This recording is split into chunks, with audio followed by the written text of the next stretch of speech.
Drivers, start your engines!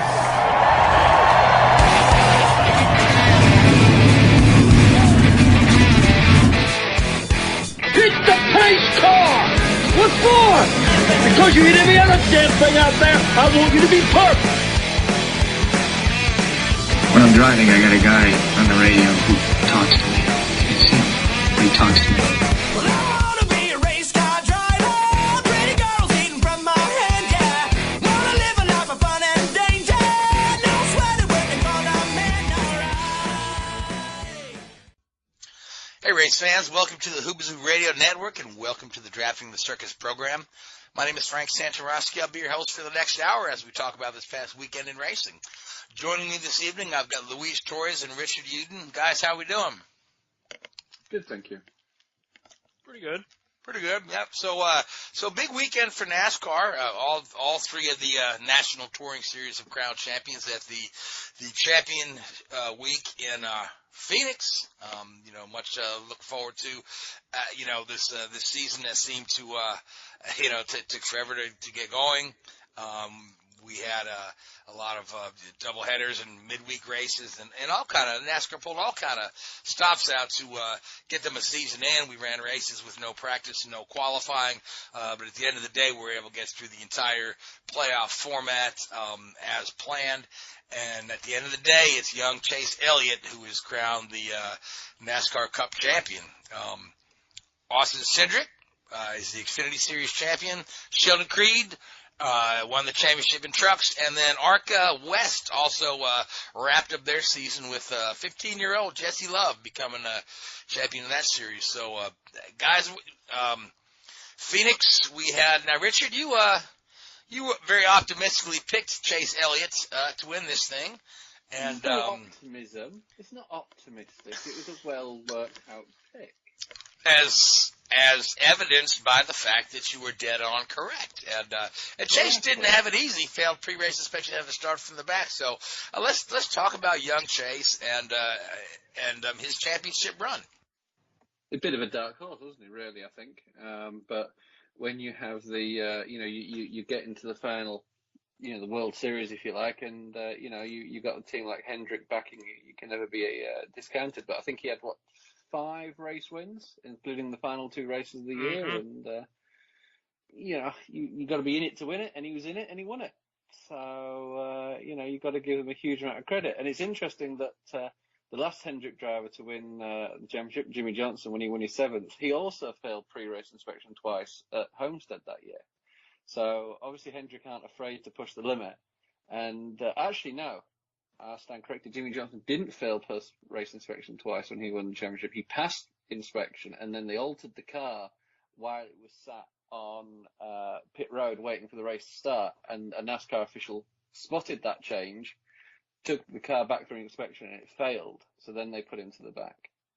Now, whether whatever caused it to fail was ever fixed in both of their cases, I don't know. But it's a very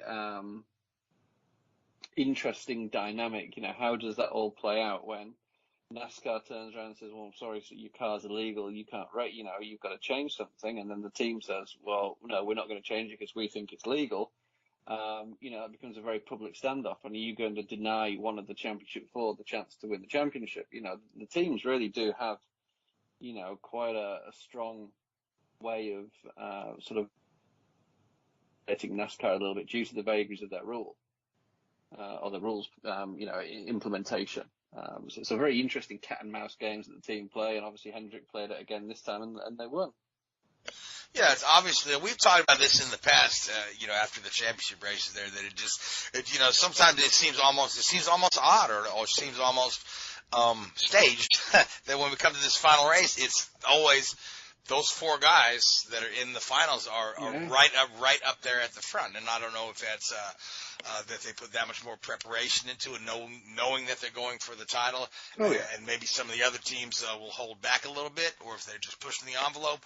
But certainly, based on the fact that Chase Elliott was put to the back after failing pre-race inspection, it's hard to say that there's any sort of fixes in, because if the fix was in, well, heck, they'd have just let him start up front. But Yeah. Yeah, but at the end of the day, we do know NASCAR Yeah.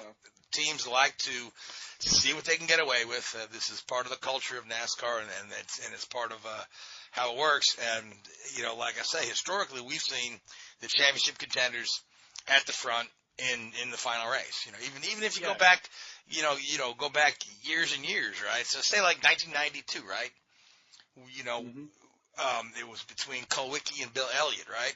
And here's two guys over the course of the season who really rarely battled one another for the win. They were better at different tracks, but when we got to Atlanta for the season ender, it was those two guys at the front. So, and I think it just has to do with preparation for the championship. Yeah, for sure. That is definitely the case.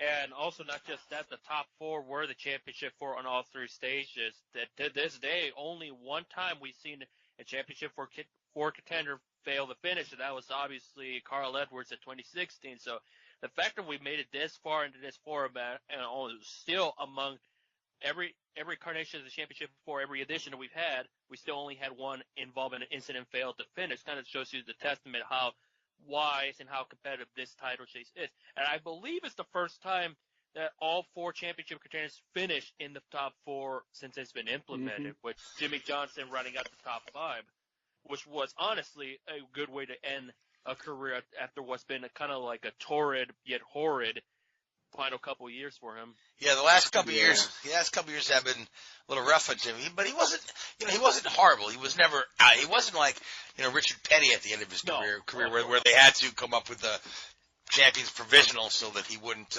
peak going home after qualifying. He was still in there. He just couldn't break victory circle there. So, but now, Luis, you had.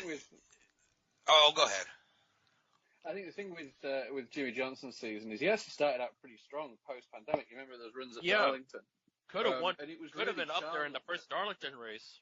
Yeah, it was really the Charlotte race where he finished second but then got disqualified that I think really sort of kicked them and sort of put them behind the eight ball, really. And maybe whatever they found that caused them to be disqualified is something that they've been running all year and didn't have that that particular component or whatever. Yeah, I got you. Yeah. So. Yeah.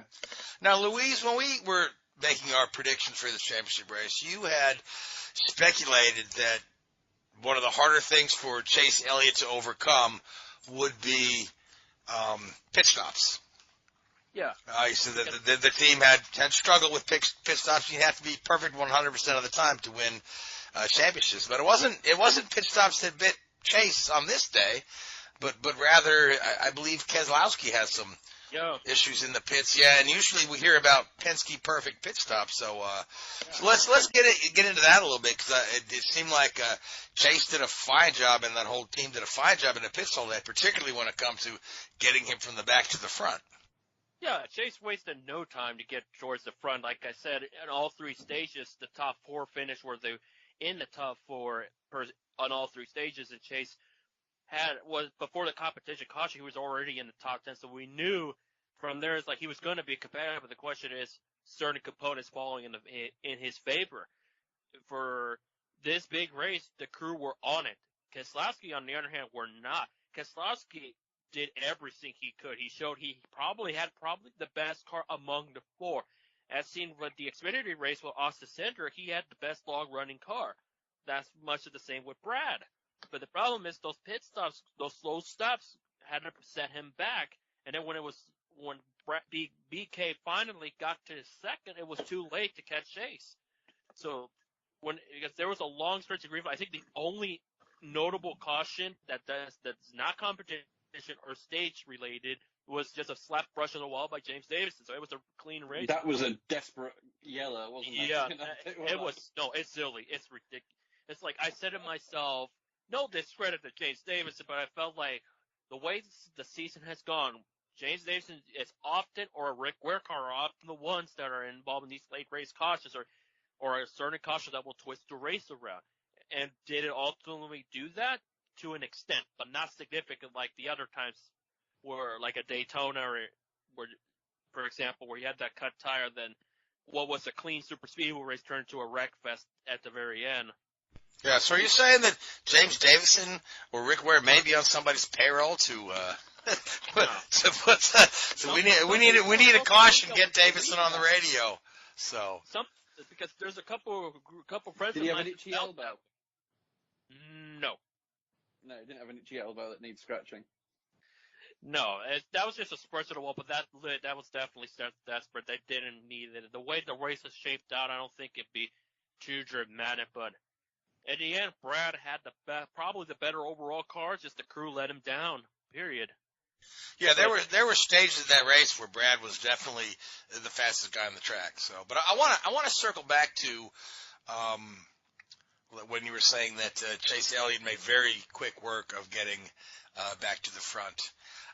Do you think that's a testament to the fact that his car was just that well set up or that well balanced, or do you think that's a testament to the fact that all the other guys in the race there did not want to be the one to hold him up and perhaps alter the championship by racing him hard for the position? They just let him go? I think it's just a strong car. Was shown in the 50 to go or so when Chase was catching Joey Logano, who was my pick for the championship because of the way how strong he was very late, similar to Chase. But at least, as you already know, I already had my discretion for Chase when it comes to the team because they had to step it up. But Elliott did make a hard-fought racing with Logano. He just got by. It's just nobody I'm out of the charge with him.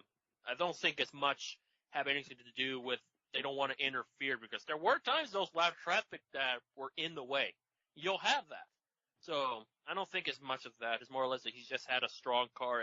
And Elliott has been good at Phoenix in the past, just not have the results to show for it compared to like Hamlin, Logano, and even Brad Keselowski at times. Right. So let's talk about Chase and his legacy. I mean, he's still rather young. Is it his fifth full season of competition or? Yeah, because his first full year was 16 when he took over Jeff Gordon's 24. Yeah, so that's right for him to just start piling up championships now.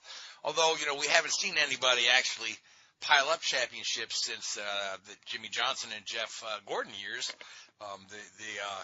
We had, the only multiple champion we've had is recently has been Kyle Busch.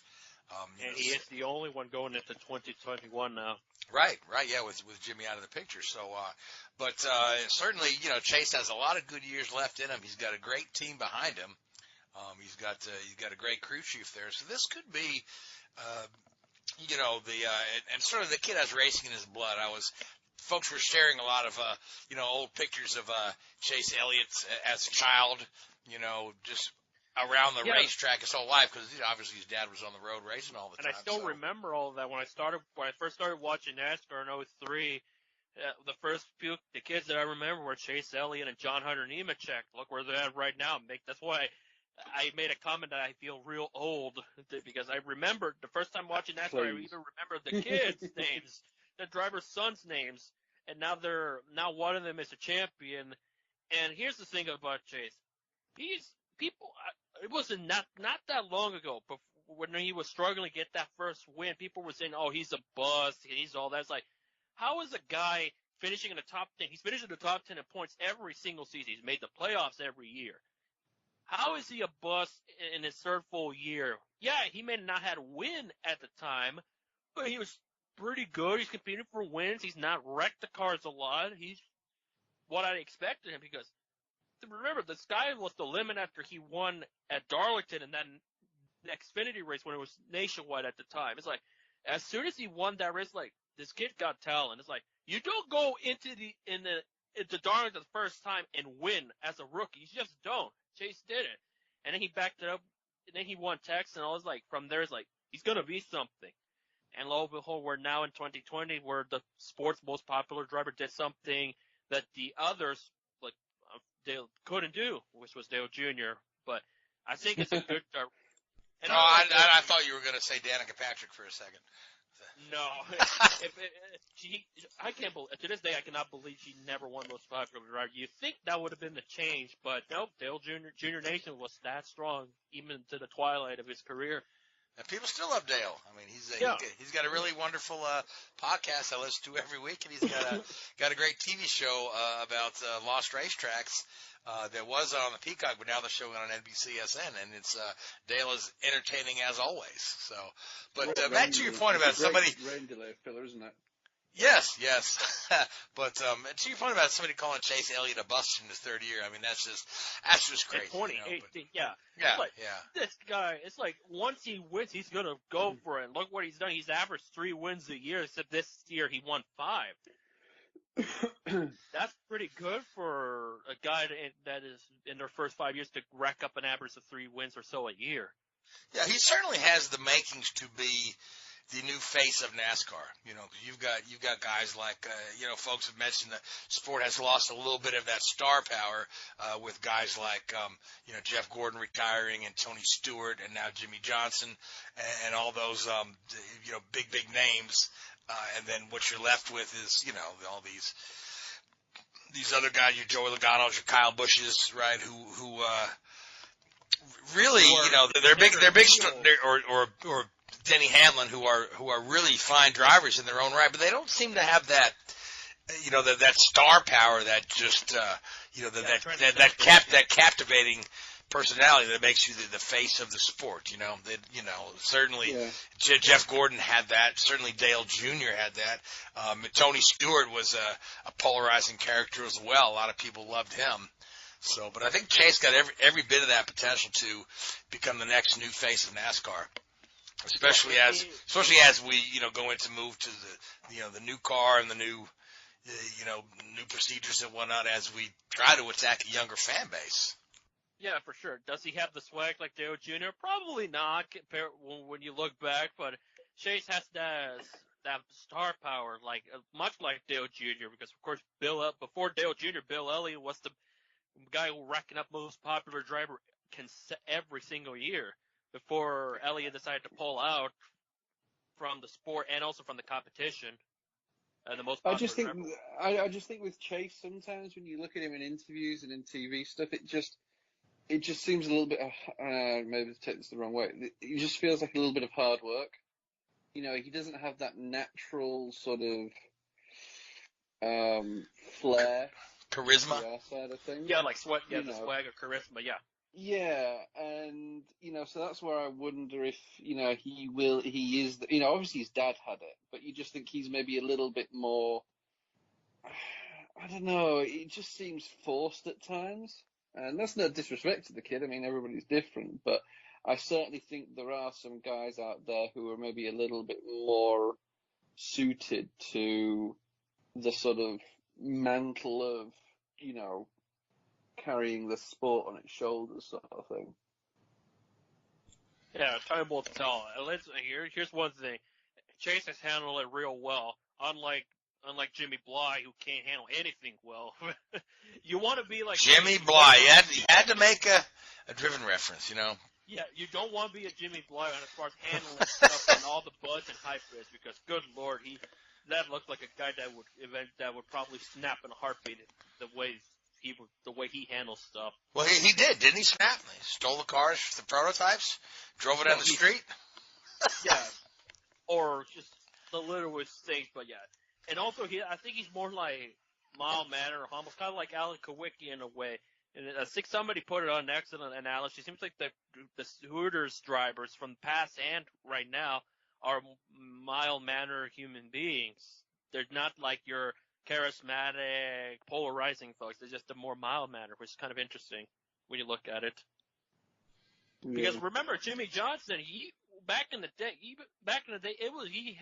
it's like Sebastian Vettel almost. Like when you hear him over the radio, he gets very excited for a win and all that, but then down the stretch, like you still see it, but it's kind of like maturity is concerned. Kind of like, yeah, he understands his place and role, but he shows it. Chase does too. Look, we saw that in Martinsville 3 years ago. He's not afraid to use the bumper when it's necessary. So maybe we'll see a little bit more of that, but as long as it's not forced, like you mentioned. I think honestly having the title of Cup champion already in the bag, I think takes a lot of pressure off his shoulders. And I think it maybe opens him up to be a little more easygoing. I don't know. I don't know if there's credence to that or not, but we'll see. But again, the kid's fan base continues to grow. A lot of folks that used to cheer for his dad cheer for him.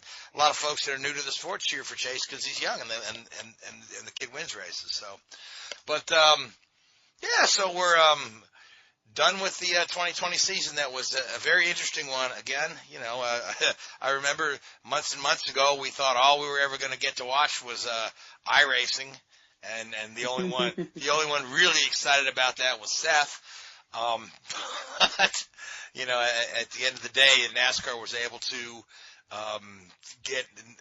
How many races did they get in? Did they get? They got all of them. All of them. They were back on track by the time they didn't have any off weeks before Daytona. They had double headers and midweek races at Darlington at the start of the return. So Charlotte, Martinsville. They've got to have a huge amount of credit. The governing body NASCAR there to get everything back up and running and to get a full season in. It's been very impressive. Yeah, and we had, some races with fans, some races with no fans, some races with very limited fans, but, it was just great to kind of feel that normalcy of Sunday afternoon putting on a race and watching it. Yep. Yeah, and it felt better that we were back on normal times instead of those 4 p.m. Eastern races. Good grief, those were rough to go through. Or those Wednesday night races, which seemed to, make very little sense. But I guess it doesn't matter if there's no fans traveling to get there. So, but in other news, so let's talk about our friend Austin Cindric.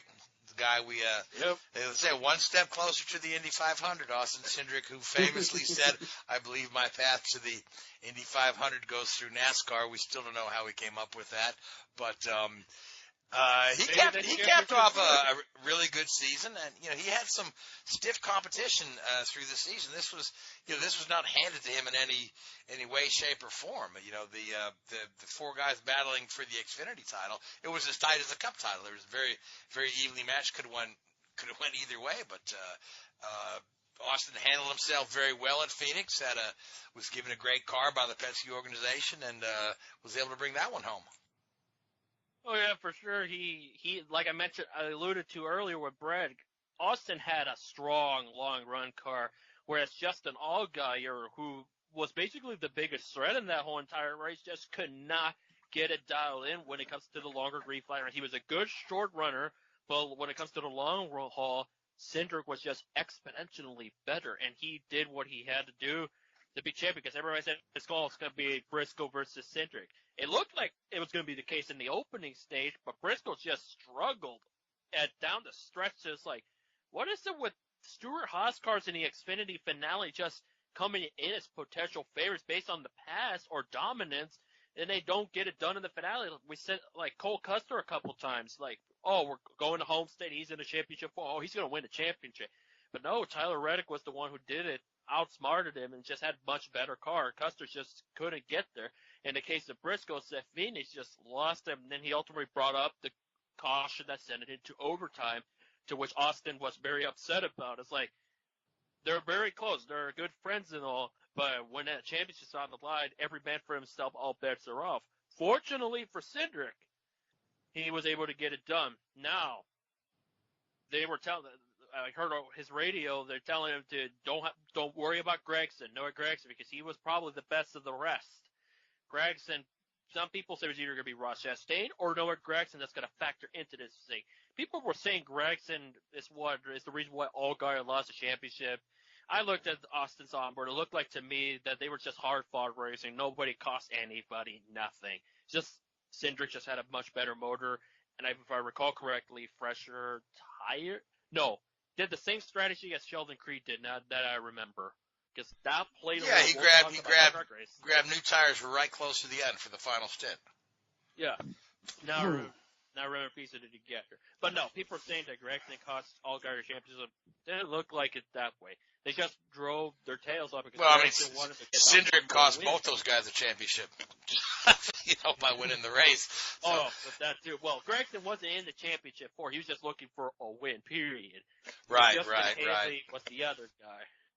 Now, Richard, Now, Richard, I want to circle back to this the car that's very good on long runs, and you had mentioned Keselowski, and you mentioned telepathic, because I wanted to mention a little bit about this. Well, good, yeah, because I've known like traditionally, right? Because I tend to watch Keselowski a lot over the course of the season because he's one of my favorite drivers, and I've noticed that he more often than not has a car that is very good on long runs, and it tends to get better over the duration of the run, while other cars tend to fade. Is that something with the setup of the car, or is that have more to do with the driving style? Because I find it interesting that we have Austin Cindric here in the same situation, who's also in Penske. But the funny thing is, Logano, you can't always say the same about him, who's also in a Penske car. He's not always great on the long run. He tends to be more of a over the shorter runs. Yeah. So I mean, what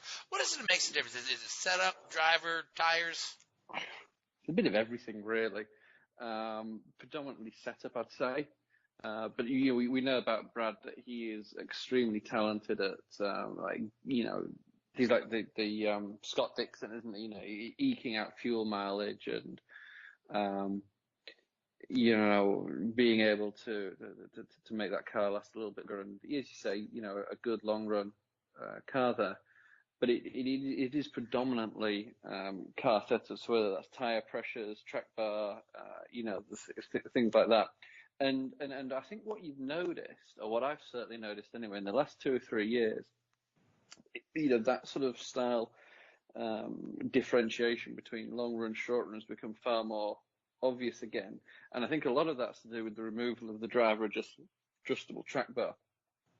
If you remember back, I think it's 2015 was the first year they had it, through to, I think 18 was the last year they had it. The driver could adjust the track bar mid, from the steering wheel, and that allowed him to change the handling of the car, and that would allow stuff like tire scrub to change. So you could actually change the amount of wear you were putting through the tire, and so cars, you probably set up your car a little bit more short run, and then as the car, went throughout the run, you'd adjust it up and up to make it better at, tire management. And at first, people think, guys will be adjusting this track bar, twice a lap, going into turn 1 and going into turn 3. Well, they very rarely did that. They'd adjust it every 3 or 4 laps just to help tire wear and help the handling of the car. Some drivers never touched it at all. Martin Truex, for example, never touched his, or very rarely. Other guys would do it every lap, as they felt it getting closer and closer. So I think a lot of it is set up. And I think throughout the season, it's an interesting thing to look at and to watch. And you look at Joey Logano when he won the championship in 2018. The only reason he won the championship, okay, he got to the Final Four, but his car was set up for a short run car. And, it was a short run at the end there when, he won the championship. And other guys who were in that championship for, they'd gone for more of a long run setup and they didn't have an opportunity. And obviously, you look at it a little bit from a statistical standpoint. You look at what the average duration of the last stint of a race is. And if it's, a relatively long stint, then you will set your car up for a longer run.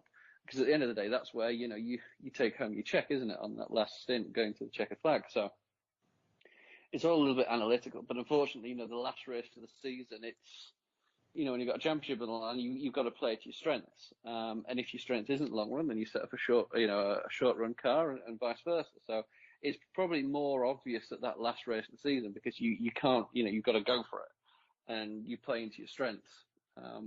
But it is an interesting thing. And in a way, I think taking away that driver adjustable track bar has maybe diminished a little bit from the sport, but it's difficult because the 99% of the fans don't really know what it does or how it works or anything like that. So, I understand why they got rid of it, but it does sort of handicap the drivers a little bit and, limit what they can do in a car going throughout a run. All right. Great analysis, Richard. So now the other champion we want to talk about is Sheldon Creed.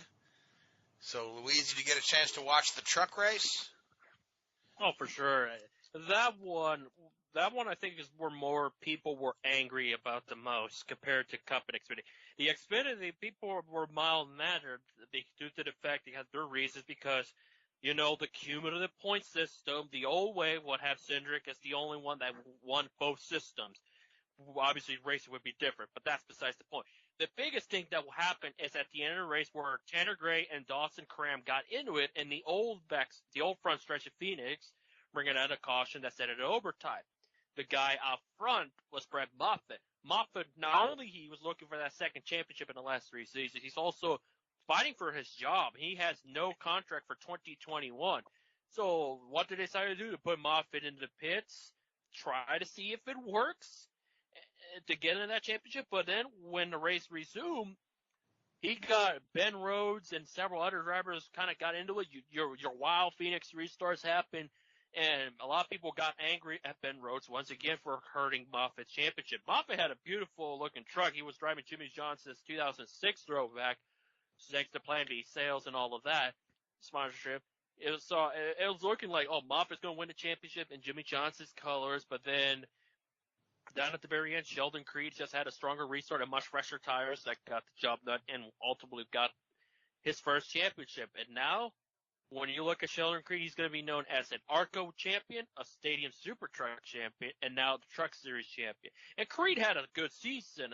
His finest, he did. He's polished some of his driving. He finally showed what I felt like he was probably capable of, is what we saw in ARCA, successful, strong champion. Maybe some people say that was the last true, strong ARCA campaign that the sport has seen. And now, not only he come out here winning races, he's done it on a road course. All of his races, people said, he's going to win Eldora. That's probably only going to win.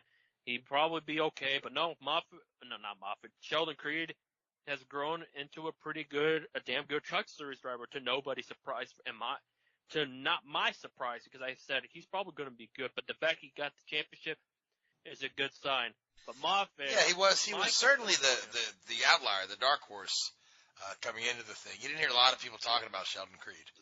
No, because a lot of people were talking about Zane Smith maybe be strong, because he showed really good runs in the round of, round of 7 or 6, whatever it was, the previous round, where he could have won Kansas. He was showing strong runs, but Sheldon Creed was just there. He was like the dark horse. I thought Grant Enfinger was probably going to get it done because of more of the sentimental factor of what I mentioned last week, but he wasn't much of a contender in that one at all. It was basically the GMS show, because not just because there's 3 out of the 4 were from the GMS table, they were the show, and Creed got it done. But Moffitt was not too pleased about the whole situation, kind of called out the crew for not getting the job done. That been the Achilles heel of all season. It's like, you're doing yourself no favors by saying that when you don't have a job for next season yet. And I think just comments, it's going to hurt him big time. Yeah, it won't help. No, he may not be back for GMS racing. Last time I understood, there's a possibility he may go to Xfinity with our motorsports, but we'll see. But GMS, I don't think that'll help.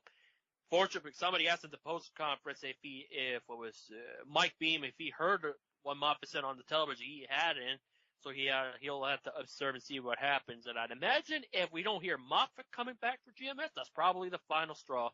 What happened at Phoenix? Certainly. Now, the interesting thing now, since you bring that up, a lot of times in the higher tier racing series, in the Cup Series, these guys, they know what their plans are for the following season. A lot of times these things are announced well in advance, who's staying, who's going.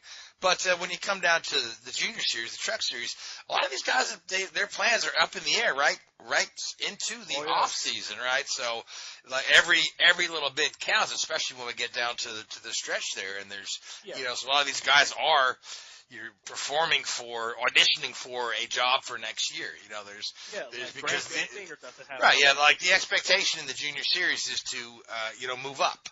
But certainly are you ready to move up is not always determined early in the season. So and you got guys that are career truck racers and guys that are career Xfinity racers, but a lot of times these things are not settled or decided on until after and sometimes even at the very last minute when the new season begins. So that being said, what do we know of Sheldon Creed's plans for 2021? Does he have anything solid, or is he out there going to stamp truck champion on his resume and take it around to Xfinity teams?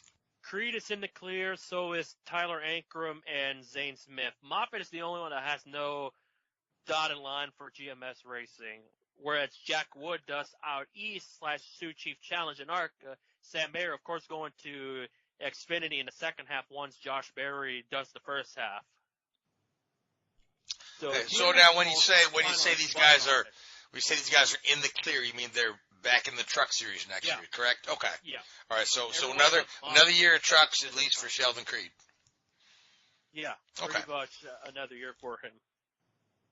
All right. Then we know, of course we know, Austin Cindric, another year of Xfinity is in the cards for him. His plans are already decided up till 2022. He moves up into the Cup Series with the Wood brothers. So. Yeah, aside from Briscoe, the three other Championship 4 contenders, they're back with their same teams next season. There's a possibility, there's a wild rumor out there that a JR Motorsports driver is planning to go to Colleague. There's a wild rumor out there. Not going to mention who exactly on there. Once it's confirmed, we all know. But it's looking pretty good for one guy that's been trying his absolute darndest to get a strong ride on a consistent basis, whether it's full-time, whether it's part-time. I think it's a good step in the right direction because you know that 8 car is going to be occupied by Berry and Mayer, so that leaves obviously 2 guys that drove it finding a ride at this time. I won't mention who exactly on air right now. See, you're bad at Seth talking in the riddles. I can't mention who. But this guy who ran well at this track. I can't tell you his track. Yeah. So, riddle me this. Riddle me this. So, and then wrapping up our championship discussion, Jesse Love won the ARCA West. Now the ARCA National Series was decided, last month. The ARCA East was decided quite a while back. I think they only got a very, very partial season in, but ARCA West finished up. And where were they racing? They were also at Phoenix. They were also at Phoenix. So the quadruple championship. Right. So, Jesse Love, I can't say I know a lot about anybody in the ARCA series, but congratulations to this young guy. He's not even old enough to have a driver's license to drive a road car, but here he is an ARCA champion. Yeah, he had a pretty good season where I heavily judge strong results as top 3s and how can they adapt with the East, because it was basically an East showcase. 27 cars, real healthy field, but it was curbs. The East curb stomped the West from all the way through. It kind of came down to Sam Mayer, Ty Gibbs, and David Gilliland, who won from the pole. Gilliland beat Gibbs on the last lap and got himself his first West win since Sonoma in 2012. The best West regular was Trevor Huddleston, who finished, I believe, 7th, and then Gracie Trotter, who finished 3rd in the championship trails, the one who won in Las Vegas a couple months ago. She finished 10th, so both had great runs. Jesse Love finished 14th. Blaine Perkins, the other championship rival, had a mechanical problem. He finished 25th. He fell out of the race, so that gave the 15-year-old who came into this season basically as a virtual unknown, other than he's the guy that replaced Haley Deegan in that 19 Toyota for Bill McAnally Racing. And now he's got himself a couple wins and a championship. So I think keep an eye on that guy. He did pretty good also with Venerini Motorsports on the couple of times he drove for them in the East and National ARCA in Winchester. He did. I think there's a lot of untapped potential from that guy. So we'll see. And being only 15, he's got plenty of years to build on that. But that's quite an accomplishment for such a young person. So, all right. With that being said, that wraps up NASCAR and ARCA 2020. Looking forward to 2021. Hopefully, we'll have more normalcy in our life. I don't know if we'll return to packed grandstands or if we'll still be limited capacity. I don't know if we're going to go back to having practice and qualifying. A lot of that is up in the air. But what we do know is that during the off season, they will be testing the Gen 7 car at several different places. And the most recent one coming up will be Martin Truex and Kurt Busch will be running 2 different prototype versions of the Gen 7 car at Charlotte on the road course. So, Richard, what do you know about this new car? I know we've got several things that have been spoken about with it, and a couple of different manufacturers with their name in there for play to produce the thing. But let's talk a little bit about this Gen 7 car, which should hit the tracks in 2022. Yeah, it's it'll look very, very similar. From the outside, you won't see many differences, but it's a big step up in terms of how should we describe the modernization of the sport. You're going to independent suspension rather than your truck arm suspension that you currently have. I mean, truck arm suspension goes back to the 1950s in the Ford pickup truck. It's a long overdue change, I think, and from the team's perspective, it'll be a lot cheaper. It'll be buying individual chassis rather than building them themselves, which will, save them a lot of money, and save them especially in terms of R&D. Now, there will be suspension components and components outside of the main chassis that will be open to development by the teams. So there'll still be, it's not going to become a spec series, but there are areas that they've deemed that will be suitable for development, and I think it's a good move by the sport, really. There's lots of shenanigans that go on with chassis, and it costs a huge amount of money. I mean, one of the things we used to do was you'd take a chassis, and it'd have to be a certain weight. And each chassis you built, you'd send off to NASCAR, and it would get weighed and scanned and checked and all that sort of stuff and certified, and then you'd get a little plate on the chassis that's been certified by NASCAR, and then to lighten it up but make it still appear the same, you'd actually send it off to get it acid dipped, which would erode some of the stainless steel and reduce the weight of the chassis, and in some cases make it less rigid and reduce the integrity, which obviously had safety implications. And now obviously they're getting away from that now, and those sort of things won't be possible. So I think it's a good move by the sport, and I don't think it'll improve the racing per se, but it'll certainly improve, make it more level playing field, I think, when it comes from a financial standpoint. Yeah, there's an argument, underfoot about certainly this will be a tremendous cost saving to the teams, but at the same point where there's the possibility that it'll actually cost jobs at the team level for the guys. It will do, unfortunately. I mean, so, but one would imagine that they're still building the same amount of race cars, which means that these guys that are building cars now certainly can seek employment with the companies that will be building the cars, or they certainly will have plenty of skills. There's still plenty of jobs in racing, but they essentially are eliminating positions at the team level, if I'm not mistaken. Oh, I mean, at Childress, where I was before, we had a whole chassis shop, which was, maybe, I couldn't give you a number, but 50 guys probably. I mean, they'll still need body hangers and panel beaters and guys like that, but in terms of the actual raw chassis side, I mean, that'll be pretty much wiped out. I don't know what Xfinity and Truck are doing, but there may be some amount of cross, work between those guys. But it's a shame because there's some very, very, very, very talented fabricators involved in the sport. But they are still operating at the highest level, and they will be able to reallocate and get jobs in different fields that or different industries and different companies that will certainly appreciate the skills that some of these fabricators have, or these welders have. It's an art form. It really is. Now, some teams, as far as I'm aware, like let's give an example. Penske, they actually did a lot of robotic manufacturing, welding and cutting and the like, whereas, so they'll probably take a smaller hit than maybe a Childress, for example, who had all hands-on work. Yeah, Yeah, it'll be interesting to see how it all plays out. Again, we've got a whole entire season to get through before that new car debuts. And again, like you said, some of the features of the new car are the independent suspension, which, like you said, is long overdue, right? And then the other thing is going to be, of course, the single lug nut, which will really change the way NASCAR pit stops are done because are they going to the low-profile tire as well, or am I mistaken? I think that was one of the things that was discussed. I don't know if that's a 100% certainty or not. Yeah, but I haven't heard much of that. I know in Formula One they are. I didn't know if they're doing it in NASCAR. And I know in NASCAR for a while they also discussed putting air jacks inside the car, similar to Indycar. But I think that one's...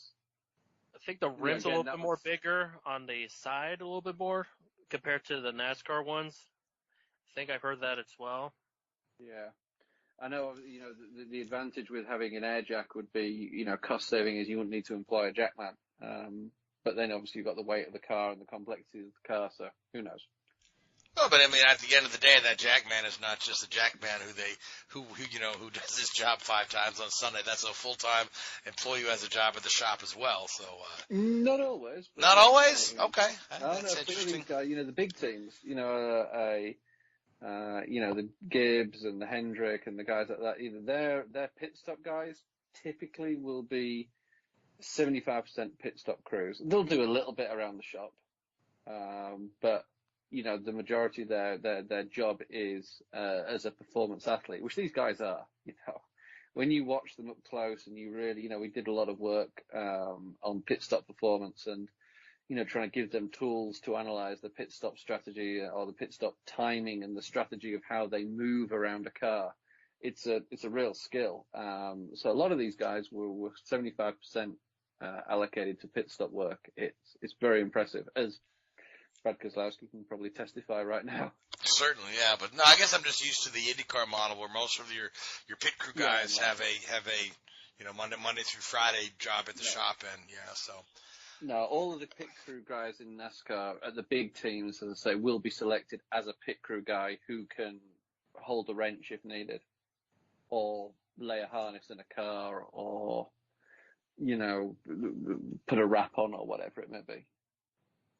All right, so we do have a little bit of news coming out of the IndyCar world, and that involves one of the more popular drivers in the series, Helio Castroneves, who will be joining Myers-Shank Racing on a part-time schedule in the IndyCar series, including the Indy 500. He'll run 6 races, including the Indy 500. I believe those races are, if I'm not mistaken, St. Pete, Barber, Long Beach, Indianapolis, and then the final 2 races of the season at Portland and Laguna. Does that sound right, Louise? Yep, that sounds right, and fingers crossed I get to be at 2/3 of that. Yeah, so, I mean, this is really, interesting for the sport to see Helio in something other than a Penske car when you consider he's been employed by Roger Penske since, the year 2000, so two decades. He's ran his last full season of IndyCars in 2017, and he didn't have a bad year that year. He finished, I believe he finished on the podium 4 times. He took a race win. He was 4th in points, but then he was farmed off to the IMSA program, and other than running at the Indianapolis 500, he's been largely absent from the series. And dying to get back. The championship this weekend at Sebring, time will tell. Yes, Helio is leading the IMSA points right now, so he's got that going for him. So anybody who wants to say, the guy is over the hill, and he's just a field filler, I think you're wrong. You haven't been paying attention to what the guy's been up to because while driving an IMSA car is certainly been very successful for a lot of retired race car drivers. They're still driving a race car at the highest level. So, but when you kind of look at this thing and look at the Shank team has been growing and improving each year. They started with just a very small operation, an Indy-only entry, and then they went to a partial entry. This year they've gone to a full season. They had an alliance with Schmidt-Peterson. They've switched their alliance to Andretti, because Schmidt-Peterson picked up Chevrolet, and Shank is a Honda team, so they have an alliance with Andretti. So now they're picking up the second car part-time to complement their first full-time car. It's a structured plan Shank has going for growth, and Harvey has not been disappointing a lot. He's had some really great runs in qualifying. He's had some fantastic finishes. He's also had some struggles along the way. But I think the addition of a guy like Helio Castroneves, who's won, I believe, 30 races, 3 Indy 500s, has a lot to bring to the table when it comes to communication with the engineers and the car setup, as well as being a mentor to Jack Harvey, who's still, in the early stages of his career. So, Louise, what are your thoughts on this news? I know you're a big IndyCar guy, and I feel like you're a little bit excited about this.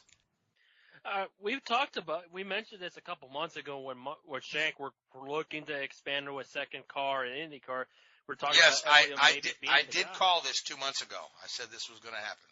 So yeah, and considering kind of like I mentioned the parallels like Honda Canada and James Hinchcliffe, is looking like Acura really wants to have Elio around, with Penske leaving him and Shank picking up the Acura elements.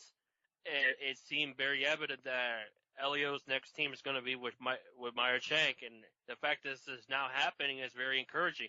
It's weird seeing an IndyCar machine with a zero next to it. It's going to be 06 car rather than another number, just 60 but reverse. Just flip it as an 06, which is weird in an IndyCar because you don't see 00 cars anywhere in racing these days.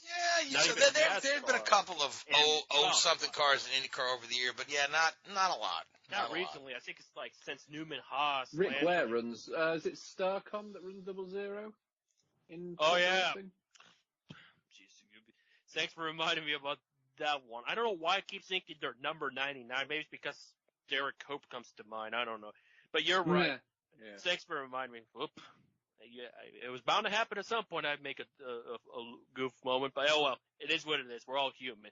But, yeah, in IndyCar-wise, we haven't seen it in a real good while since, like I said, the Newman-Haas-Lanigan days. So it's weird. But back to the main subject.